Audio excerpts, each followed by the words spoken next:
Finally Assam premier লীগৰ আমি second finalist পাই গলো। প্ৰথম ফাইনেলিষ্ট হয় আমাৰ বৰপেটা ব্ৰেভছ, তাৰ ওপৰত ভিডিঅ' এটা বনাইছো প্ৰথম সেমি ফাইনেলখনৰ ওপৰত। আৰু যোৱাকালি আছিল ৰেইন এফেক্টেড মেটছ, অৰ্থাৎ গুৱাহাটীত বৰষুণ হৈছিল, যাৰ ফলত মেটছখন হ'বনে নহ'ব এনেকুৱা মই এটা ভিডিঅ' বনাইছো যে কি হ'ব নহ'লে।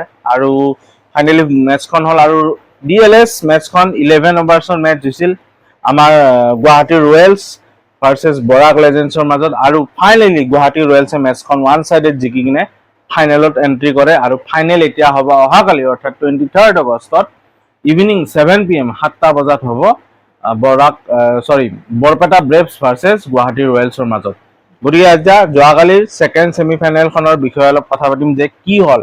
11 অভাৰৰ মেটছ হৈছিল আৰু বৰাক লেজেণ্ডছে প্ৰথমতে বেটিং কৰিছিল আৰু বেটিং কৰি 96 ৰানত 9টা উইকেট হেৰুৱাই অনলি 96 ৰান বনাই 11 অভাৰত, মানে ল' স্কৰিং মেটছ হয়।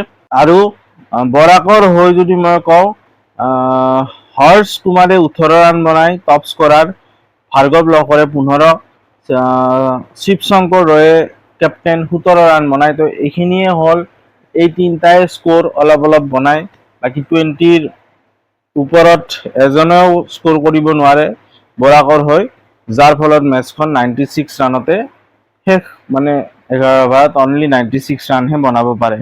আৰু তাৰে 97 ৰানৰ টাৰ্গেট চেজ কৰি আমাৰ গুৱাহাটী ৰয়েলছে 9.1 অভাৰত মেটছখন জিকি লয় একদম ইজিলি। ৰোহিত সেনে 62 ৰান বনায়, প্লেয়াৰ অফ দ্য মেটছ, 36 বলত 3টা 6, 8টা 4 মাৰে। লগতে সঞ্জয় সিং 10 ৰান, নিবিৰ ডেকাই 12 ৰান নট আউট হৈ থাকে নিপন ডেকাৰ লগত 5 ৰানত। গতিকে আৰামত মেটছখন জিকি যায়। আৰু ইমান যে 96ত 9টা উইকেট গ'ল, তাৰ কাৰণে আমি ক্ৰেডিট দিব লাগিব গুৱাহাটী ৰয়েলছৰ বলাৰক। আৰু বলাৰৰ যদি কথা কওঁ, বাস্তৱ ৰয়ে 3টা উইকেট লয়, দীপক গোহাঁই 2টা উইকেট, নিপন ডেকাই 2টা উইকেট আৰু মিন্ময় দত্তই 1টা উইকেট লৈ গুৱাহাটী ৰয়েলছৰ হয়। তো এইখন হ'ল সেকেন্ড সেমি ফাইনেলৰ সামাৰি। এতিয়া কথা হ'ল কালি আছে the big final, Assam premier লীগৰ ফাৰ্ষ্ট এভাৰ এডিশ্যনৰ। আৰু দুটা ডিজাৰ্ভিং টিমে ফাইনেল পাইছে। মই যদি কওঁ গুৱাহাটী ৰয়েলছ ভাৰ্চেছ এইফালে আমাৰ বৰাক লেজেণ্ডছ, দুইটা টিম মানে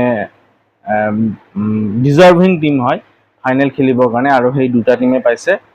বাকী যিহেতু মই গুৱাহাটীৰে, গতিকে I will be supporting Guwahati Royals for the final. আৰু আপুনি কাক ছাপৰ্ট কৰি আছে কমেণ্ট কৰি জনাওক। আৰু বাই দ্য ৱে বৰপেটা টিমটো তাগৰা আছে, গতিকে তাৰে আমি কথা কালিৰ ভিডিঅ'ত পাতিম। বাকী এইখিনিয়ে আছিল আজিৰ ভিডিঅ'ত। ভাল পালে লাইক, শ্বেয়াৰ, ছাবস্ক্ৰাইব কৰিব চেনেলটো। Till then bye bye.